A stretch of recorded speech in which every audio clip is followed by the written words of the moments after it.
Paul, je vais terminer l'émission avec vous, avec cette actualité particulièrement effrayante, des propos extrêmement dangereux de Donald Trump. Le président américain veut tout simplement prendre le contrôle de Gaza et en faire la Côte d'Azur du Moyen-Orient. Regardez. Prendre Gaza et en faire la Côte d'Azur du Moyen-Orient. C'est le plan de Donald Trump exposé hier lors de la visite de Benjamin Netanyahou à Washington. Les États-Unis vont prendre le contrôle de la bande de Gaza et nous allons faire notre travail. Nous la posséderons et serons responsables du démantèlement de toutes les bombes dangereuses qui n'ont pas explosé et de toutes les armes. Le président américain a revêtu son costume d'ancien promoteur immobilier et a réaffirmé son projet impérialiste en renouvelant son appel à déplacer l'ensemble de la population gazaoui hors de l'enclave. Nous allons construire quelque chose pour eux. Dans un pays, ça peut être la Jordanie, ça peut être l'Égypte, ça peut être un autre pays. On peut construire 4, 5, 6 lieux. Cette idée a été vivement critiquée par l'Arabie Saoudite, géant de la région qui a indiqué qu'elle poursuivra sans répit ses efforts pour l'établissement d'un État palestinien indépendant, mais aussi par l'ambassadeur de la Palestine aux Nations Unies. En 2 jours, en l'espace de quelques heures, 400 000 Palestiniens ont marché pour retourner dans le nord de la bande de Gaza. Je pense que nous devons respecter les choix et la volonté des Palestiniens.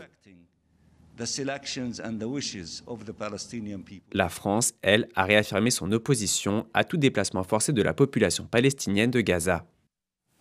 Paul, il n'y a qu'un mot, affreux, dangereux. Quelle est votre réaction quand vous avez entendu ces propos de Donald Trump ? J'allais dire criminel.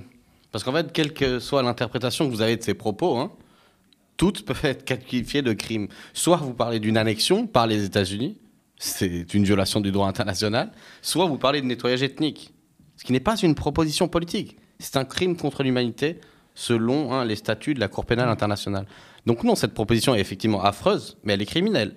Elle est en train de dire, nous proposons le déplaçage forcé, contraint d'une population pour occuper un territoire où ils sont censés avoir la souveraineté.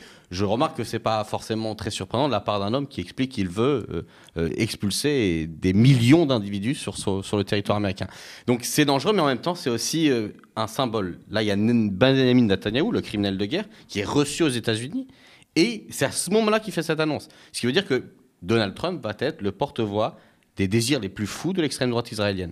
Et juste un détail là-dessus, je rappelle qu'au début de la guerre, une partie de l'extrême droite israélienne avait, par provocation, dit « Ah, il faut retourner à Gaza, faire des hôtels de luxe ». On disait c'est une provocation, c'est quelques extrémistes. Non, c'est vraiment ce qui couvre dans l'extrême droite israélienne depuis des années. Parce que je rappelle qu'il y a eu des colonies à Gaza. Elles se sont arrêtées en 2005. C'est Ariel Sharon qui avait organisé leur départ.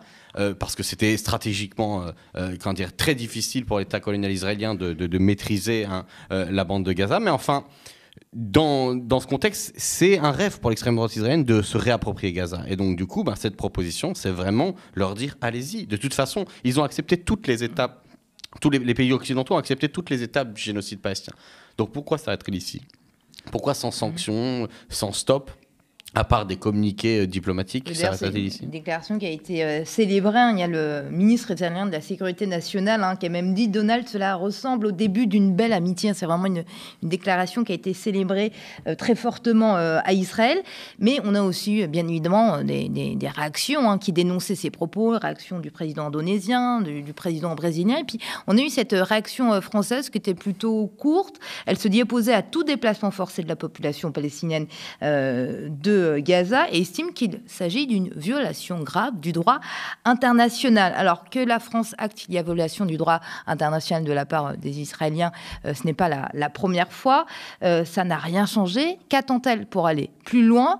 Et est-ce qu'elle veut aller plus loin ? Non. Enfin, je dirais, elle ne veut pas aller plus loin. Encore une fois, parole. C'est que des mots, parce que la question de la violation du droit international est posée. Effectivement, la loi, la France sait réciter la loi internationale. Elle le fait à coup de communiqué de presse, à se demander si c'est pas juste des copier-coller du droit en disant la France pense que le droit c'est bien. Mais il n'y a pas de position derrière. On parle de déplacement, de la population. Les Palestiniens ont été déplacés en permanence. L'histoire d'Israël, c'est l'histoire du déplacement forcé des Palestiniens. 48, création d'État d'Israël, c'est la Nakba, la catastrophe pour les Palestiniens. 800 000 personnes expulsées. En 67, quand Israël occupe la Cisjordanie, qui était précédemment occupée par la Jordanie, c'est encore 350 000 personnes qui partent en Jordanie. Et systématiquement, l'exil. Regardez ce qui s'est passé à Gaza, hein, le déplacement forcé, les populations, ils reviennent, ils repartent et ils sont enfermés dans cette enclave. Donc le nettoyage ethnique, c'est sur ça que s'est construit le projet colonial israélien qui se nomme aujourd'hui État d'Israël, et c'est un problème. Et le problème, c'est que personne ne s'y est opposé. Donc ce qu'il faut faire, c'est effectivement aller plus loin. Et pour aller plus loin, il faut faire des sanctions. Mais ça veut dire assumer véritablement une confrontation diplomatique et économique. Et je veux juste dire un point sur cette idée de dire, mais ils vont aller où les Gazaouis du coup ? Gaza appartient aux Palestiniens, hein. Eh ben, on nous dit qu'il faut aller en Jordanie ou en Égypte. Alors ça pourrait paraître une idée absurde du moment, mais c'est une vieille idée. Auparavant, entre 47 et 77, et puis entre 47 et 88 pour être précis, on parlait de solution jordanienne. En gros, si vous voulez, les Israéliens, et notamment la gauche travailliste israélienne qui a régné sur les élections entre 47 et 77, disaient les Palestiniens n'existent pas, ce sont des Arabes. Donc autant qu'ils aillent dans un pays arabe qui parle la même langue, qui a la même religion à côté, quoi. En gros, en Jordanie, et puis limite, on donne la bande de Gaza à l'Égypte. C'était ça la mentalité de l'époque. Et cette solution jordanienne s'est arrêtée quand il y a eu un traité de paix entre la Jordanie et Israël en 88 et que la Jordanie a renoncé à toute prétention territoriale sur ce qu'on appelle la Cisjordanie aujourd'hui. Mais enfin, le retour de cette proposition n'est pas un hasard. C'est un rappel du passé sur l'idée de dire que finalement les Palestiniens ne sont pas un peuple, qu'ils n'auraient pas une culture et un droit à leur autodétermination et donc à la souveraineté sur leurs terres. C'est ça, hein, le nœud du problème.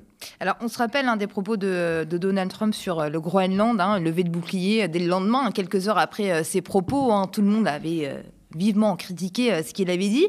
Là, je trouve que la France a mis du temps quand même à réagir. Des propos qui sont tombés cette nuit, encore à 10h du matin, 11h du matin, la France n'avait pas réagi. Elle a attendu avant de réagir. Comment on explique ce silence assourdissant autour du peuple palestinien ?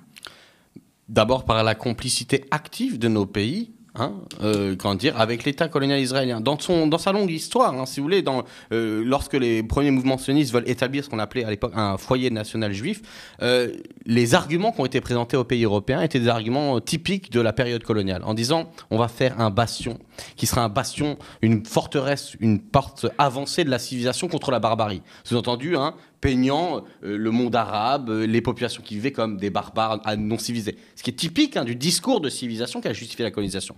Et cette idée que Israël est un allié et une part du monde occidental dans la région est restée. Et elle organise encore nos relations diplomatiques, économiques. Je rappelle que, par exemple, l'accord d'association entre l'Union européenne et Israël est conditionné au respect des droits de l'homme. Vous croyez que... Donnez-moi un droit de l'homme qui n'a pas été violé par l'État colonial israélien. Mais pourtant, il n'y aura pas de suspension. Parce que nous sommes, en tant que pays, engagés aux côtés d'Israël.